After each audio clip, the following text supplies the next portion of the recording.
Hello humans, I'm Annalisa, and today I thought I would show you, I've done a lot on like my everyday non-toxic makeup routine. However, I have recently fallen down the beauty blogger hole once again on YouTube, and I miss fun, bold makeup. And in the non-toxic clean beauty community, I feel like there's a hole in that where everyone's like doing an ancient clay mask and then making like the Glossier no makeup with like the boy brow and then like a peach lip, and that's it. And that's just not, that's like good like a lot of the time. However, I want something fun. So I thought I would take all of my Beauty Counter makeup, which is like a great brand that I have discovered that are kind of, Belle, don't jump up here. Don't jump up here. No, no, go to the other window. You have another window. Let's go over here. I'm hardcore in Belle's spot. Okay, so I thought I would go over a makeup routine that would be more bold, more fun, to actually make the people that wear a lot of makeup get non-toxic makeup, because it's actually worth it when there's fun things to play with. So that is my rant for right now, and we can get started. So I don't like a heavy face look. I use the like pretty much 50-50, the Counter Match Adaptive Moisture Lotion. This was like the first Beauty Counter product I ever tried, and I'm obsessed. So I just like dab it on both cheeks, do like some nice little lines, and then a little guy on my chin. Let's see. Oh, there we go.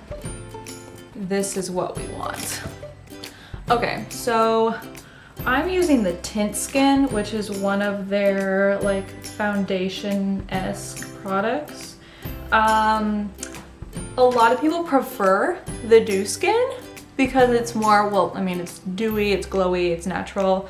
But in the summer, I don't know about y'all, but I have like greasy skin, and so that's not what I want to add to it. However, in the winter it would be nice because I live in the northernmost part of Wisconsin, so that'd be helpful when my skin gets all of the life sucked out of it as soon as fall hits. And it's pretty translucent, so you don't need to like super bring it down or like up through here in order for it to look even. Like you won't have any like weird green, like you know that like a green orange tinted foundation we all wore in high school? Yeah, this ain't it. This is, whoop, this came out for holiday in 2019. Yeah, from Beauty Counter. And I don't have any of their other like bronzers or blushes or highlights or any of that stuff. I have this, and this is like all I use. This is like a face in a palette. It's great. So, and they're all shimmery, so it's really good for like glowy, fun night out looks. So I just take the contour bronzer shimmer guy, and I love to have my hair up, so you have to contour your forehead, please. And like just blend it into your hair because we don't want any lines. Got a good old blush. I personally, like, I love pink. Like, I love pink. However, I do not look good in like blue tone pink blushes or lipsticks. No, at all. So I prefer more of like a peachy orange tone, but this is such a white, like translucent blush where it has so many just like, it's not really a definitive tone once you apply it. It really just like helps merge the contrast between the contour and the foundation. First palette I ever got is pretty exciting because it was holiday when I signed up for Beauty Counter to be a consultant. However, the turquoise isn't really pigmented. It comes on like a pretty like shimmery sheer layer, so which is nice because you can apply it more often. Belle, stop. Shh. But it's not like, oh, I want a fun turquoise eye. It's not gonna happen. So for the eyes, Let's see, can I like bring you in even more? Closer to my face? Is that a good idea? All right, so I'm using the classic palette right now. I'm using the shade Sahara, which is a really good like shimmery gold tone. And just gonna like create a little like base. Oh, I just really want a non-toxic makeup company to come out with like a bright yellow, green, turquoise, fuchsia, hot pink palette. For those of us who want to not ruin our endocrine system, but you know, have a look a little snatched. All right, I'm gonna go over it just a tiny bit with Penny, which is in the middle. It's more of like a pressed powder, so it's a little bit more translucent and light and just helps like spread the wealth a little bit. We are going to take a little bit more of a cut, like finer brush to shove into our crease. And we are going to do Sienna, which is the orange super warm tone that I wear every day of my life. All right, we are going to go in with burnished, don't know, this guy right here. Really dark, romantic, shimmery, purpley guy. And just like sketch the outside of our crease with it.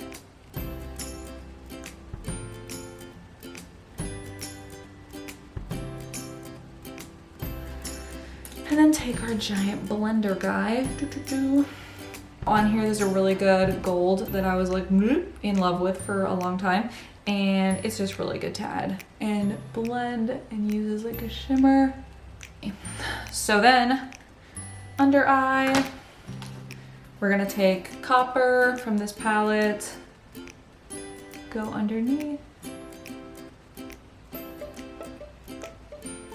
The first time a makeup artist put an under eye shadow, like just like a little blend on the bottom lash line on set on me, literally my life was changed forever. I did not know what to do with myself.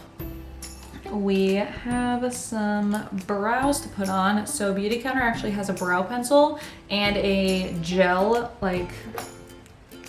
brush that go together, and I love them. I've had the dip brow. We've all had the dip brow. I loved the dip brow back when like my eyebrows were like cut. That was great. But now I'm just kind of looking for a little bit more definition. I don't have the greatest natural brow shape, so I really just define like filling them out a little bit and then just like filling in the holes that I have to just like build a little bit of a bolder outline.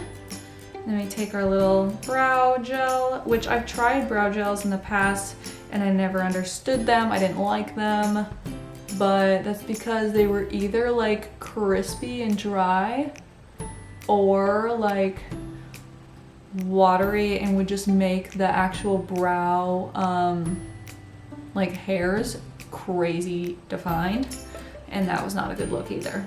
So then we're gonna go back to that lace, they're really, really light, and define this line with just like an under highlight. Like adding a light under the brow bone has been such a game changer for me. I need to do my makeup more so that I can get better at it. Beautycounter has an eyeliner. It's a little guy. He's, okay, I have to do the thing. I have to do that like annoying like blogger thing. Okay, just so it focuses.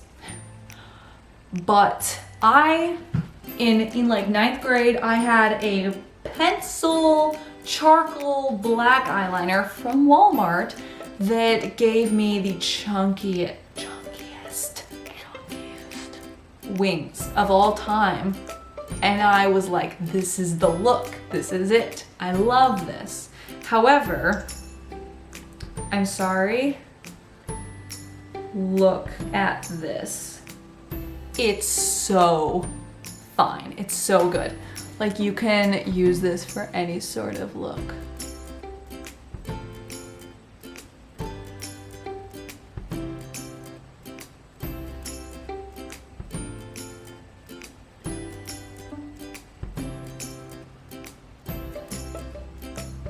Okay, so Beauty Counter has a volumizing and a lengthening mascara. I have neither in my lashes, so I went with the volumizing. I think that's the right choice. I don't know. However, this mascara doesn't make my eyes burn like other ones do. And I also just genuinely can't feel it when it's on, which is amazing. And I don't know. I feel like I should be more obsessed with lashes. Like, so many people put on lashes every time they go through a tutorial. When I was modeling and people, when the makeup artist would, like, I saw they would have lashes, I knew I was gonna look snatched, but I also wanted to cry because I dreaded the process of someone else like taking tweezers and like gluing.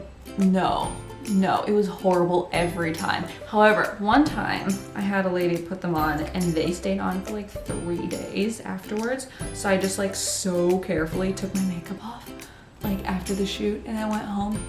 And then I got to like keep those lashes. They were like the individual like little like sets of 3. And she's like, oh, it was so good.